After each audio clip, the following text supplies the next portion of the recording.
दो दुनियाएं हैं जिन्हें मीलों का फासला नहीं बल्कि पैसा अलग करता है। आज मैं आपको एक ऐसी ही कहानी सुनाता हूं कि किस तरह महंगाई एक ही मुल्क को दो बिल्कुल मुख्तलिफ हिस्सों में तोड़ रही है। ये कहानी एक आटे की बोरी से शुरू होती है और केवीआर पर ख़त्म होती है। ये कल की ही बात है। मैं शहर के पुराने भीड़ भरे इलाके की एक गली से गुजर रहा था कि मेरी नज़र एक छोटी सी दुकान के बाहर जमा एक बहुत बड़े हुजूम पर पड़ी। मुझे तजस्सुस हुआ कि आखिर हो क्या रहा है।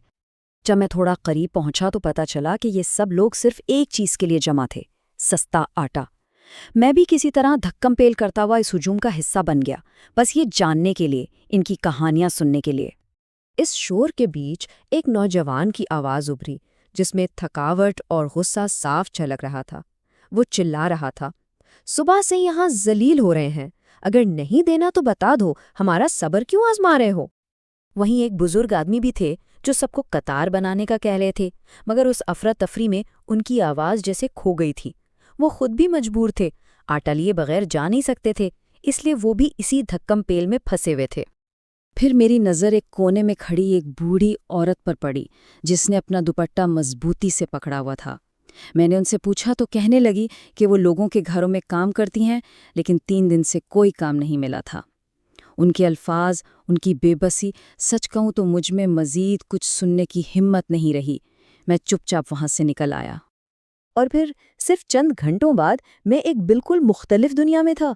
एक महंगा रेस्टोरेंट, शीशे के ग्लासों की खनक और धीमी आवाज़ में गुफ्तगू का माहौल।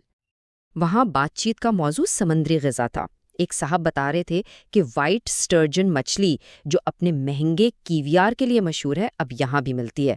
दूसरे ने कहा कि सैल्मन तो अब सस्ती हो गई है, बस 5-6 हज़ार रुपये किलो है। और मैं सोच रहा था, इतनी ही कीमत जितने में सुबह नजर आने वाले लोगों के महीने भर का राशन आ जाता। ये जो फ़र्क था, ये तज़ाद मुझसे बर्दाश्त नहीं हो रहा था।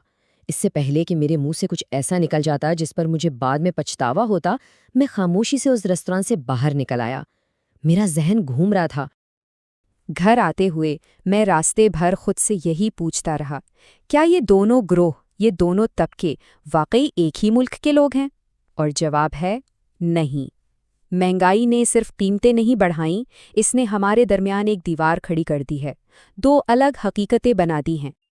देखें, एक तबके के लिए आटे की कीमत जिंदा रहने का सवाल है, जिंदगी और मौत का मसला है, जबकि दूसरे के लिए ये डिनर पार्टी में बात करने का एक मौजू है। एक के लिए पेट की आग, दूसरे के लिए स्क्रीन पर एक नंबर।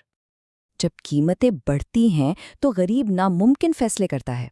बच्चों को स्कूल भेजें या रोटी खरीदें, दवा लें या घर का किराया दें, जबकि अमीर तबके के लिए वही महंगी चीज़ एक्सक्लूसिव या ब्रांडेड बन जाती है। बच्चे बाहर पढ़ने चले जाते हैं और हर साल गाड़ी बदल ली जाती है।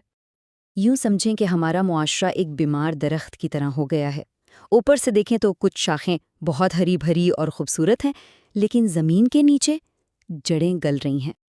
जब हवा चलती है तो पूरा दरख्त हलता है, लेकिन वो हरी शाखें ऐसे झूमती हैं जैसे नाच रही हों। वो नीचे की कमज़ोरी से बिल्कुल बेखबर हैं। हर तूफान के बाद वो और मजबूत हो जाती हैं, जबकि जड़ें मज़ीद कमज़ोर होती जाती हैं। ये ऐसा है जैसे दो अलग अलग ज़बानें बोली जा रही हों। जब अमीर कहता है करेंसी की कदर गिर रही है, तो गरीब के कानों में आवाज़ आती है, अब हम दवा नहीं खरीद सकते।